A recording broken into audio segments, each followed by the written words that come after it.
All right, y'all, what's good, man? Time to cook up. I know it's been a minute. Welcome to Z's Room. Z's Room been a thing, man, for I think I started Z's Room 2018. So before podcasting was like even popular, before it was a thing, I was doing my thing and I was podcasting. I had a group of girls. Shout out to Trinity, Michaela, um, Ree, Drea.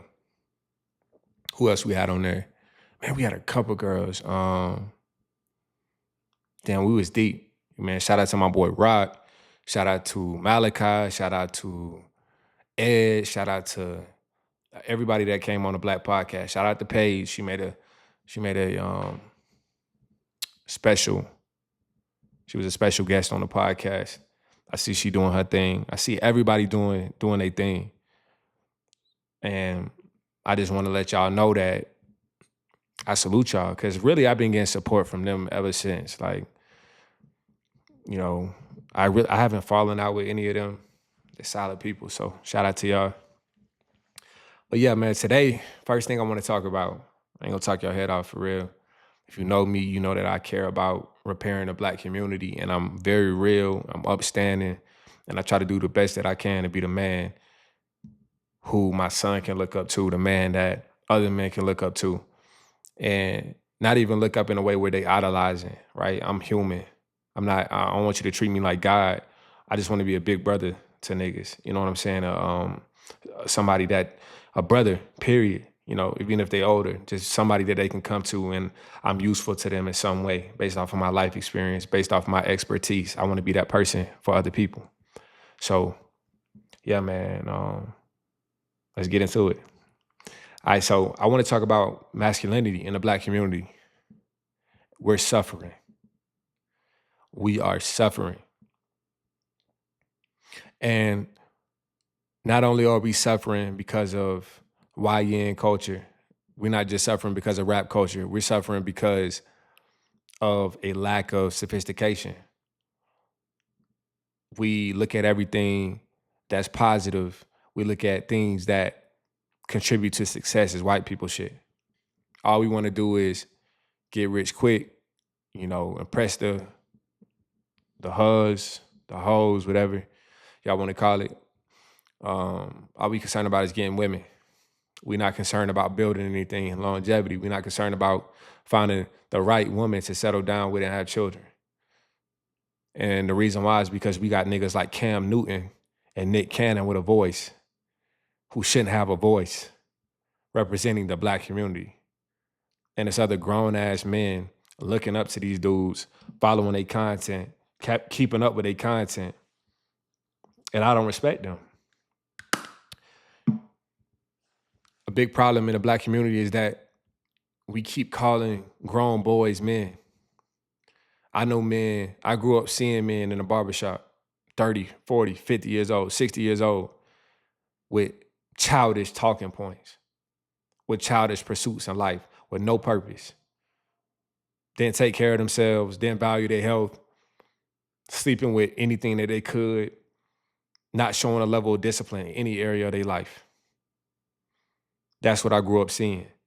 And I grew up with a father, thank God, that had discipline, spiritually or religiously disciplined.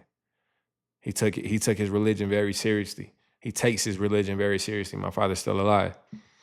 He takes his fitness seriously. My dad will never get fat. He still got a six-pack to this day. My dad was disciplined when it came to finances, savings, allocating his money, investing. So I grew up with a father that was a good example of what masculinity is.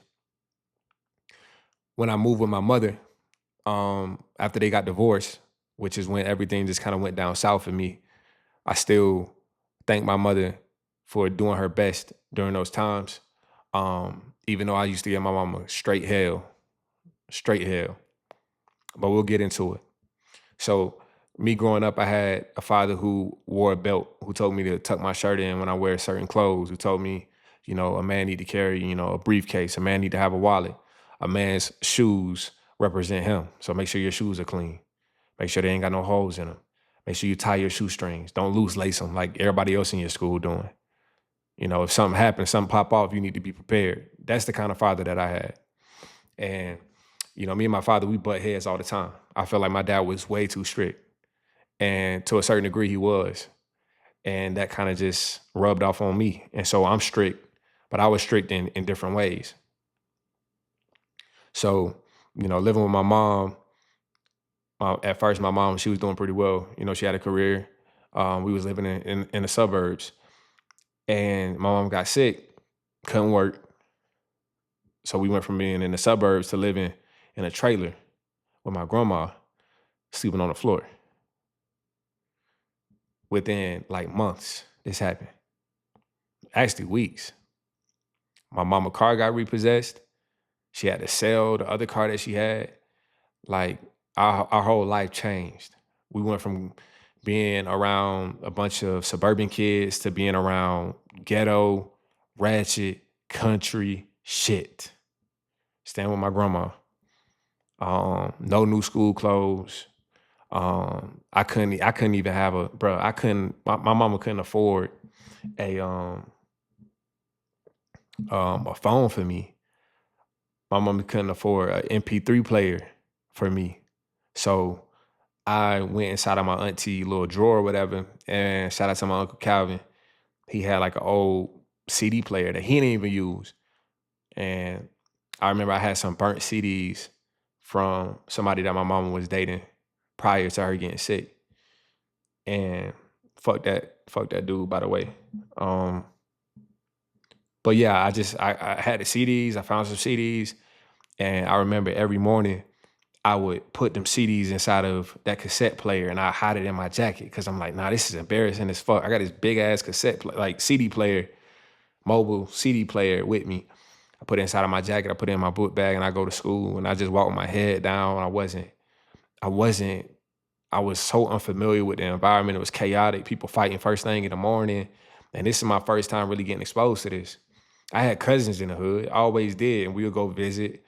We was around that shit growing up, but my parents did a good job at making sure that wasn't our everyday reality. And when you're young, you really don't know no difference. You don't know that they hood and they ratchet because my parents they wasn't so bougie to that shit. So we still was around it. But this is my first time being fully immersed into it. And man, you talking about like it made something out of me. So I'm thankful for it. Long story short, I got into a fight first week. First week, got into a fight. Was in gym class. We was playing dodgeball or something like that. I'm the new kid, so easy target to get picked on. One of the bigger dudes tried to throw like a dodgeball at me. He missed. And I was like, laughing. He said, fuck you. And then I said, fuck your mama.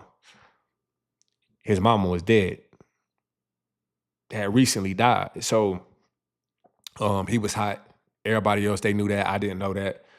Come to find out lunchtime, this nigga was looking at me like I was Satan himself. And I couldn't avoid that.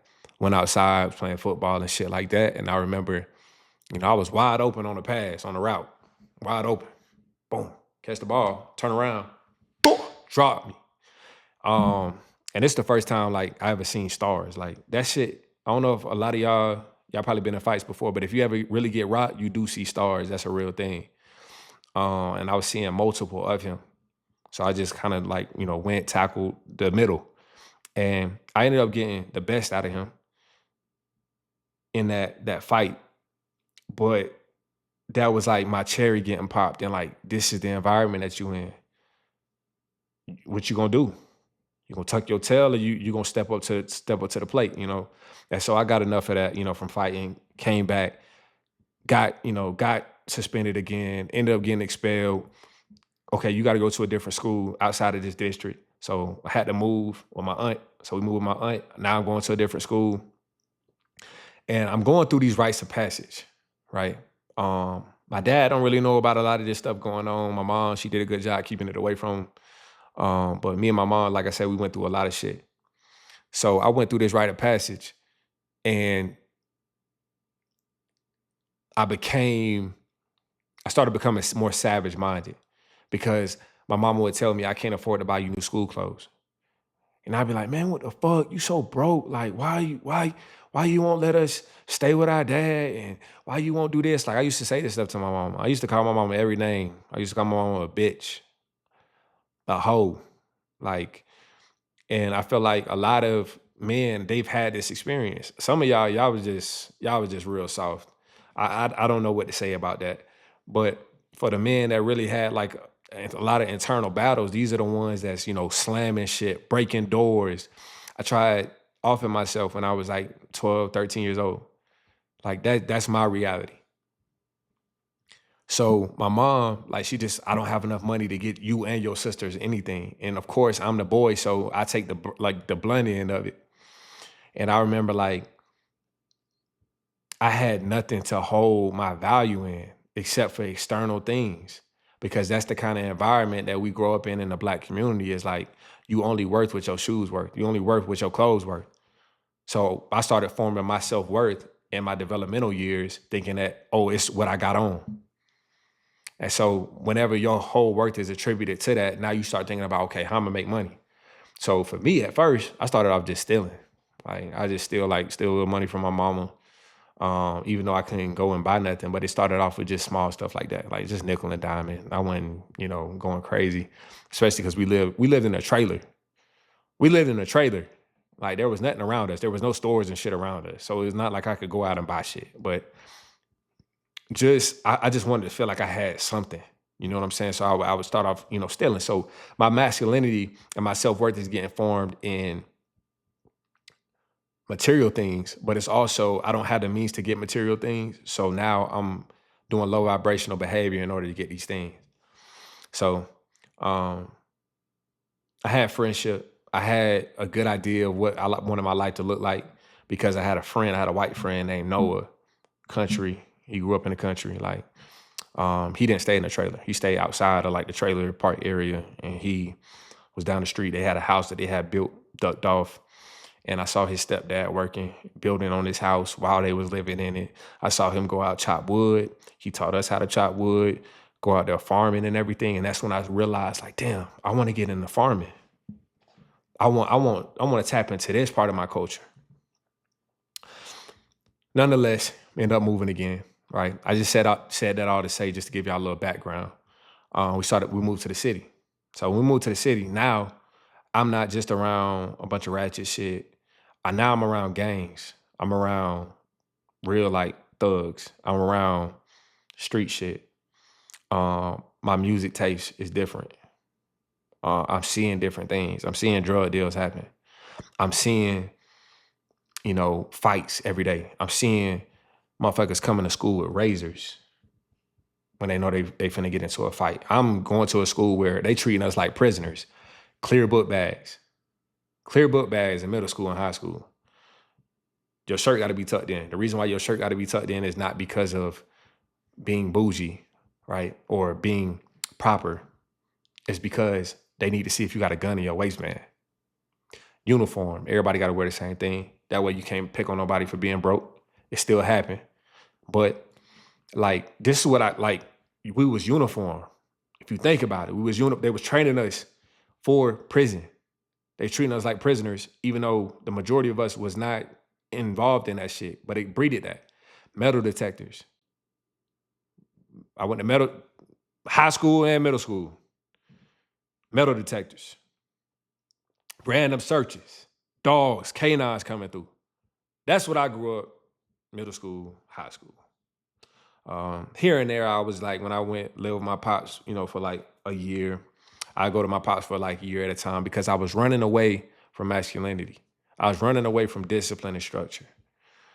That's just what it was. And my mama, she let me do it because my mama, like, that's what women do. They let you run away from structure and discipline because they don't really operate off of structure and discipline. So this is my exposure to the street shit.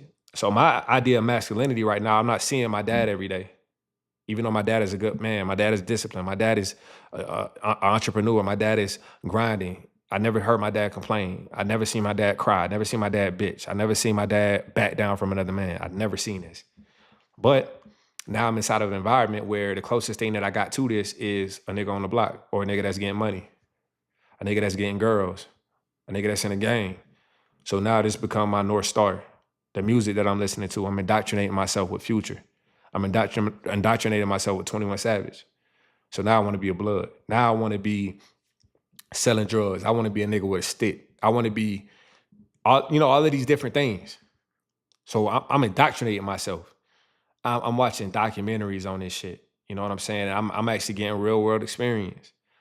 And at the time, I was like, man, I don't want to get all the way into this. I just like the culture. But, you broke.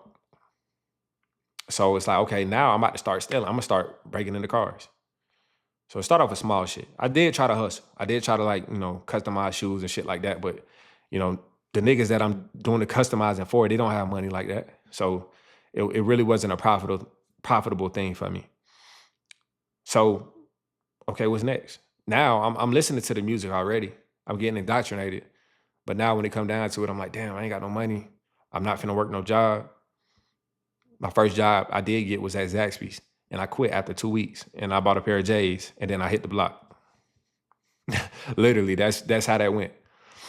And I remember it was because I was working at Zaxby's. It was a nigga that I was in a gang with who I ended up fighting.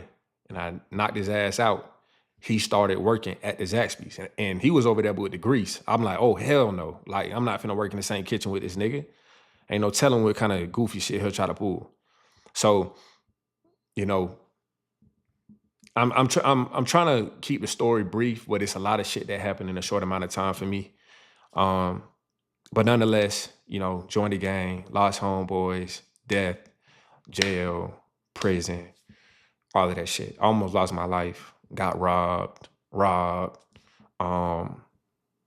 I seen both sides of it, you know what I'm saying? And I wasn't no kingpin drug dealer, but I was making me some motherfucking money. I was making some money. And I was smart. I was finessing niggas. I got arrested before or detained by the police for home invasion, for little shit, but I never got convicted or booked into the system for any of this shit. I was smart and I was fortunate. I feel like God had a plan for me that was bigger because I wouldn't be where I am right now if any of that shit did happen. Maybe, but I said that all to say, Black men, we have to redefine masculinity in our community. A masculine white man is vastly different than what we picture a masculine Black man to be. See, a masculine Black man, we think, the masculinity, and I'm saying that for the majority of people. The majority of people, right? It's a man that just got muscles, right, and he got tattoos, and he is masculine appearing, but his behavior is he's still a product of his mother's upbringing.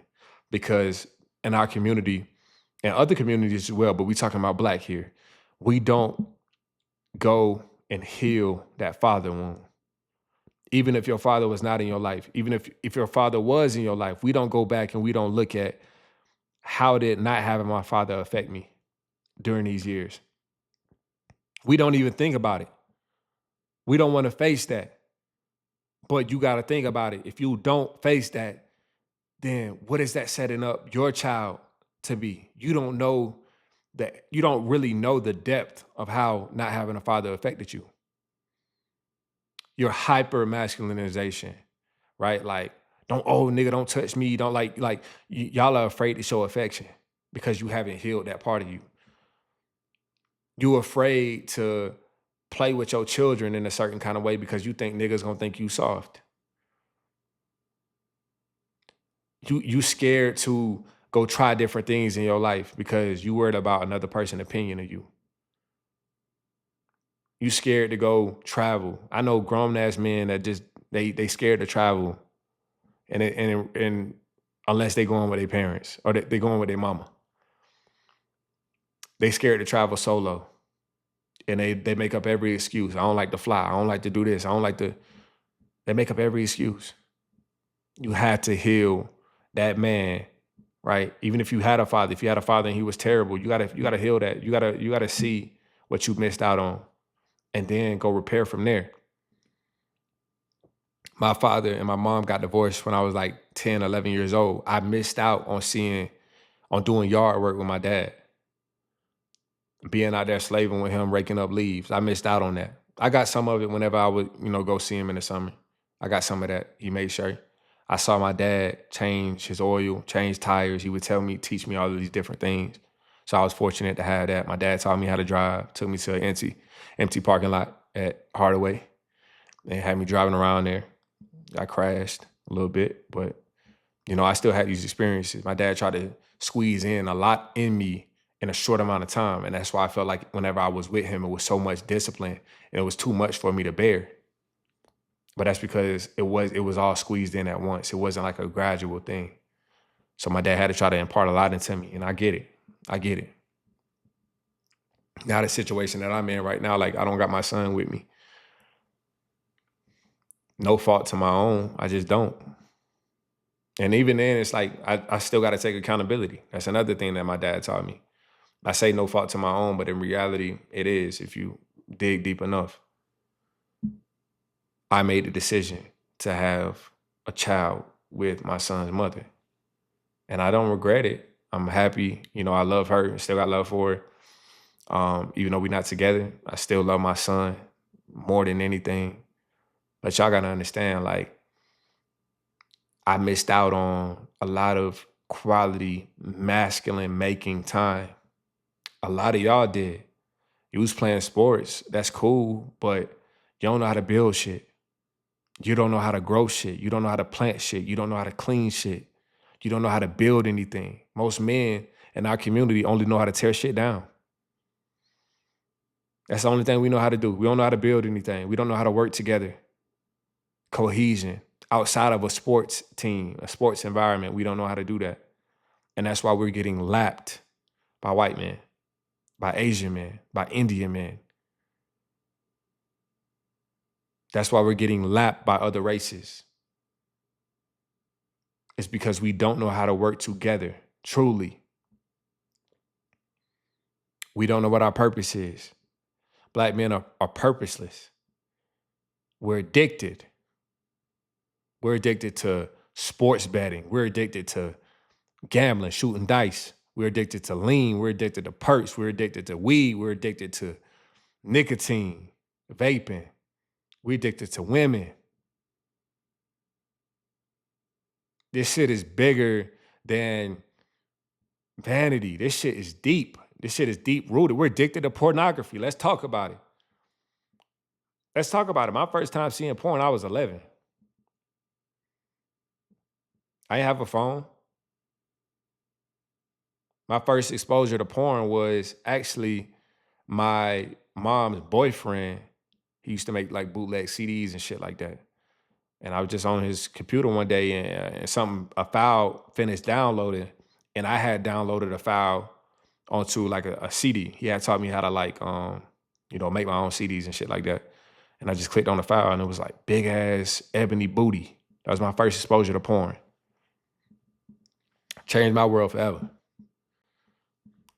Changed my world forever. Now, everybody don't watch porn. Like, if a nigga tell me he ain't watch porn, more than likely, we ain't gonna be cool. Because I rock with niggas that was a little outlawish. So if you never watch porn, all right, cool, great for you. But the majority of men have watched porn, and they do watch porn every day, if not multiple days out the week, whether they're in a relationship or not, whether they're getting sex or not. They're watching porn. They struggle with it. It's a struggle for Black men. And that struggle with porn for Black men leads to other struggle. Struggle being loyal inside of a relationship. You've seen so much porn over the years. So much different vanity. So much different freaky, nasty shit that you are too cowardice to share that you like with your woman. And some of the stuff you shouldn't like is just damn right perverted. Women watching porn too. Heavily. But we talking about men right now. We talking about masculinity. So I'm anti-porn. I'm anti-porn. I am. I think it's detrimental to the Black community. That's why we can't be loyal inside of relationships. Everybody talking about, oh, it's not in our nature. Okay, then why are you in a monogamous relationship then? Why didn't you set the terms for a non-monogamous relationship? However you want the terms to be set. See, you got to understand, if you're watching porn inside of a relationship, you're cheating on your woman. Let's talk about it. If you're watching porn inside of a relationship, you're cheating on your woman. It's not innocent. It corrupts your mind. This is coming from a nigga. I'm not one of these no fap preaching ass niggas. I'm not one of them. It just corrupts your mind, point blank, period. You're looking at something that's a fantasy and you getting off to it. Like you accomplished something. And I'm not better than you. I done went on beat-a-thons. I understand, bro. I've been there. Not recently. Not recently. Not in my adult years that I had this issue. But, here and there, that was a thing. But no, I realized, it's like, nah, this is poison. This is corrupting my mind. It's affecting your sexual performance as well. I know some niggas that they can't get it up. They can't stay up with a woman because they watch so much porn. And they've gotten so much into some freaky shit, they can't even please their woman. They busting so quick. Now, masturbation can be used strategically, but porn, no, porn, you shouldn't watch porn. It corrupts your mind. It desensitizes you. You over-sexualize women. I love booty. I love curves. I love a figure. I love a nice body. But I'm not over-sexualizing women like y'all are. I'm not. Like, I'm not looking at women and my dick is getting hard. I'm not having visualizations of what I would do to a woman based off of porn videos. And that's why we in such a freaky culture now. And people think this is sexual liberation. This ain't sexual liberation. This is bullshit. Being disguised as sexual liberation. This ain't sexual liberation. This is drawing us back. This is making the shit worse. Let's talk about the T app. The T app is for exposing down low men, exposing for men that are abusers, cheaters. Let's talk about down low men. In my opinion, being a straight man who has never dealt with a man undercover, who has never indulged in any DS or DT, dick taking, never participating in any of that activity. Whenever you're scrolling on porn, you're bound to see some transsexuals on there somehow, whether it's on the main page, whether it's, you might see gay videos might pop up. You might look at a video and be like, damn, she fine as fuck. Then you find out it's a transsexual.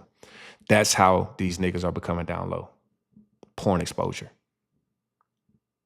You can only watch so many backshot videos before you want to go start looking for something else. Lust cannot be quenched. It can only be starved. Lust cannot be quenched. It can only be starved. You got to starve lust. And y'all niggas are not starving y'all lust. So this is how you end up like Diddy. For one, y'all are fucking too much. If you are getting ass, most men are not getting ass. They act like they're getting ass, but they're not. For me, I can literally have sex every day of the week. So it requires more discipline on my part because of that. I have to be more disciplined because I can have sex every day of the week, multiple times a day with different women. So I have to actually exercise discipline. A lot of y'all are not exercising discipline because y'all just don't get no ass. Women don't find y'all attractive. Y'all are corny. Y'all are weird with women. So women don't want to fuck you. But women, they want to fuck me. And I have to use more discipline. I haven't always been the best about that. I'm still a nigga.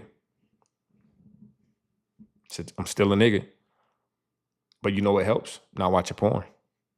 Not jacking my dick off. If you feel like watching porn, if you feel like jacking your dick off, do 100 push-ups. I guarantee you're not gonna feel like jacking off after. If you do, fine, jack off. But after you're done jacking off, do another 100 push-ups. Punish yourself. I promise you, your arms is gonna fall off. They're gonna be so fatigued from doing push-ups, you ain't gonna jack that dick off no more. If that's what you gotta do to beat it, that's what you gotta do. And I don't mean beat it as in beating your dick. I mean just beating porn addiction. Start there. We could do all the work, the internal work after, but let's start there. Feel like beating? 100 push-ups. Still feel like beating? Go ahead and beat 100 push-ups after. And we'll see how long this goes. If you can do 1,000 push-ups in a day, we'll see. We'll see. But yeah, sexual discipline is very important. Porn is a problem. It's killing masculinity. It's killing ambition. It's killing testosterone. It's killing the will to conquer, because you're more focused on watching porn and having sex with this woman that you couldn't even talk to in person. You would be stuttering. You'd be tripping over your words. I talk to fine women all the time, eye contact and everything. What's up, baby? How you doing? I'm respectful with women. I'm never disrespectful to women. I'll cut them off, no problem. I'll unfollow them on Instagram. They playing around. They acting like I'm not him. That's fine. I don't need no explanation. I don't need an explanation. You don't got to give me one. We good, love. I'm good. I'm going to still treat you with respect. Or either I'm just not going to deal with you, period. But I'm not disrespectful to women. That's what masculinity is. I honor women as the weaker vessel. My dad taught me that growing up with sisters. Honor women as a weaker vessel. That does not mean women are dumb. That does not mean women are weak. They're just not as strong as us in certain things.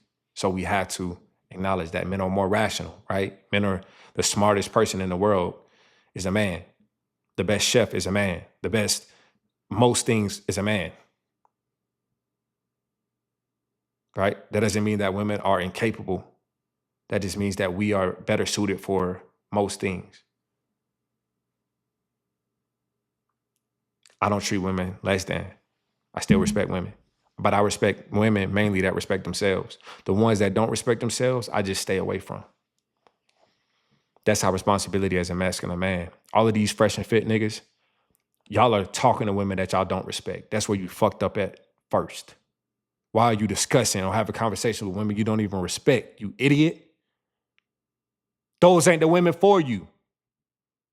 But instead of you being a man and choosing to opt out of dealing with those kind of women or speaking to those kind of women and letting them just go ahead and be on their own, it was always Jezebels. It was always whoremongers. It was always whores. Let them be. But no, you want to get on here, you want to embarrass them. You're not doing anything productive. You're not masculine. Fuck is his name? Praise. Myron Gaines. Myron Gaines, that's not a masculine man. He could not hang around me and my dogs. He couldn't. And we young. We'll eat him alive. We'll eat him alive. Throw hands with him, don't matter. I wouldn't even throw hands with him because I already know what I do. I already know what I do. You know, I got the martial arts experience, you know. I don't have this enraged feeling of hating him. I just don't respect him as a man. And I feel like he's leading men astray. He's talking about sleep with this many women. Dude, the only reason you slept with as many women as you have is because of your platform. And because the woman was dumb enough to do so, because she didn't have a good relationship with her father. So the same women that you claiming that you don't respect, those are the women that's having sex with you, because there's no woman that grew up with a strong masculine father that wants to have sex with you, that wants to be in a relationship with you. So the same women that you preaching against, those are the same ones that you're dealing with. Prime example, your co-host got a OnlyFans chick pregnant, was playing house with an OnlyFans chick. So the same women that you don't respect, the same women that you condemning, you dating, you fucking with. Get the fuck out of here. That's not masculinity. That's not masculinity. The things that y'all do talk about, where y'all actually tell men, financial things, get on your shit in this area, I respect that. But I don't respect a lot of the shit that y'all really are known for. I don't respect that. I don't respect it. I don't. My homeboy wanted me to talk about Andrew Tate. I don't have a problem with Andrew Tate. I don't. I know a lot of the shit he says is outlandish. It's shocking that somebody would say that. But if you look at the basis of what he says, it makes sense. It makes sense. If you look at the convictions and all of the different things that's been set upon him, people don't come after people this heavily. Foreign agencies, FBI, and different agencies, they don't come at people this hard that are just babbling their mouth about bullshit. Same thing happened to Alex Jones. They don't try to silence you. They don't try to kill you. They don't try to do that if you're just a clown. There's plenty of clowns on the internet talking shit. Fresh and fit, nothing ever happens to them. They don't have any power. Andrew Tate got power, and it's for a reason. And everybody's like, oh yeah, he says this, he says this. I'm like, yeah, he does say that. A lot of that shit is bullshit, right? Like, I don't agree with everything he says. I don't agree with everything any man says. But what I'm saying is that if men strive to be more like Andrew Tate, the world would be a better place than if they strive to be like Myron Gaines or any of these other guys that we see on TV. These soft life influencers. The world would be a way better place because men don't need soft lives. Don't need them. We need hard lives. We need to bring back hard work, struggle, farm work, blue collar. Man, if you got a white collar job, man, you still need to do some blue collar shit. You need to get your hands dirty as a man. Point blank, period.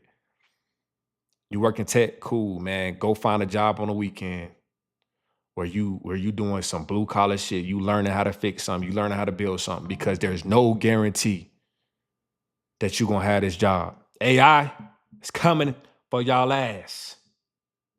Got some notifications right now. AI coming for y'all ass. AI is coming for you.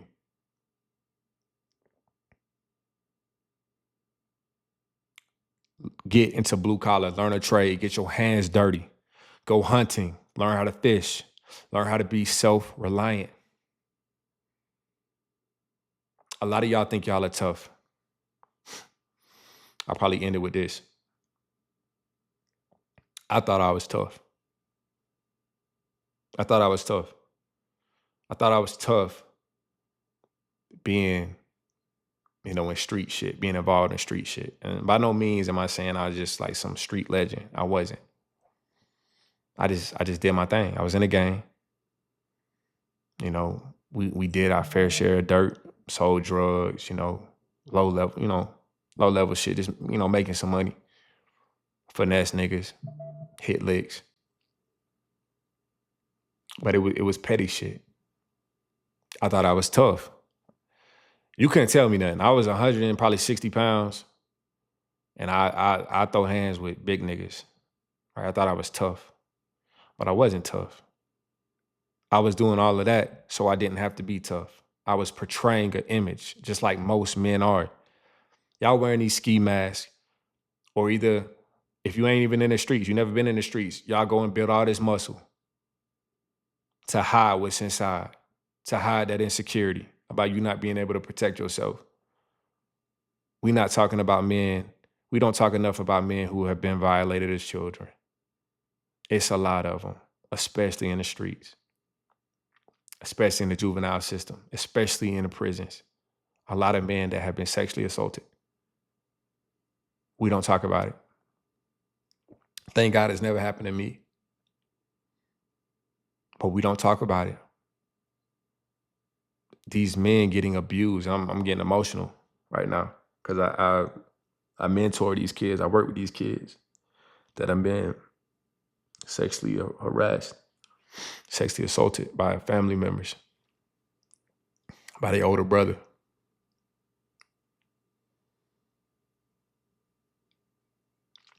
These street niggas are hurting.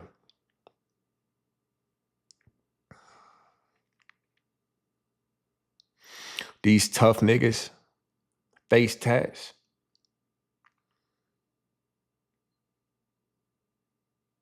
tatted up, overly aggressive.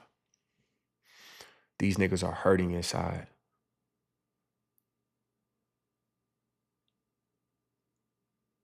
These the niggas that walked in on seeing their mama get a train ran on her.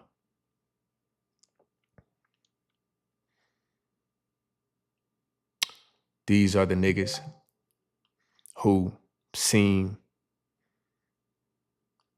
or have gotten touched by their uncles, by other family members, by their mama's boyfriends. And they never talked about it.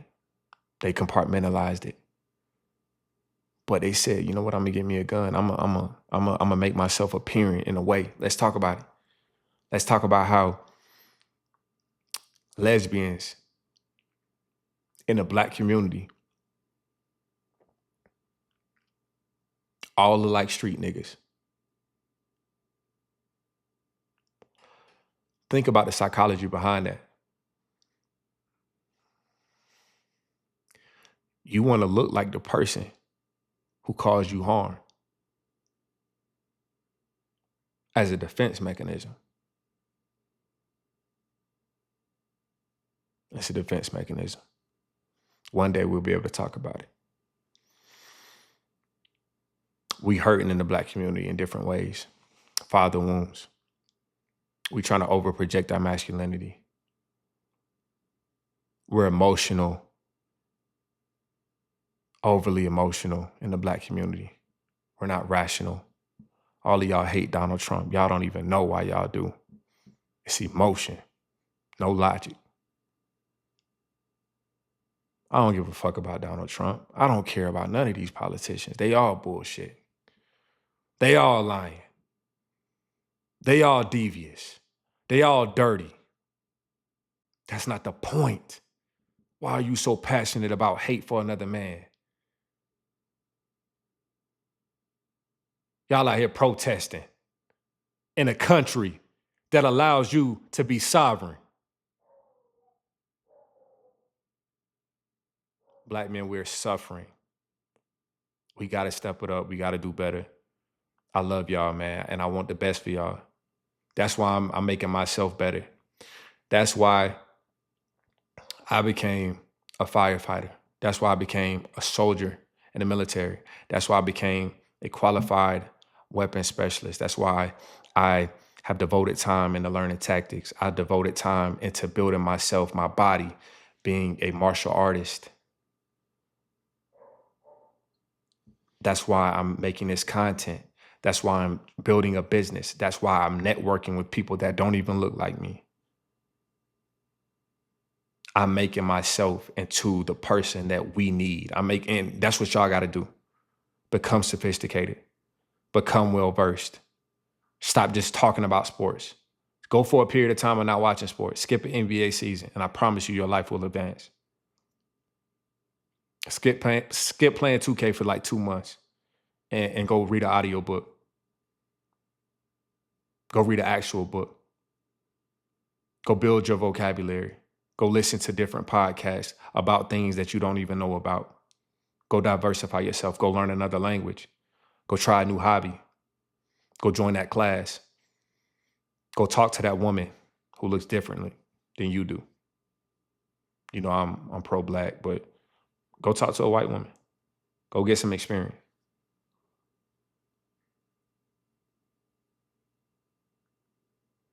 I love y'all. Hit me up for coaching. Free. if you need somebody to talk to, hit me up, man. I'm here. Love y'all. I'm out.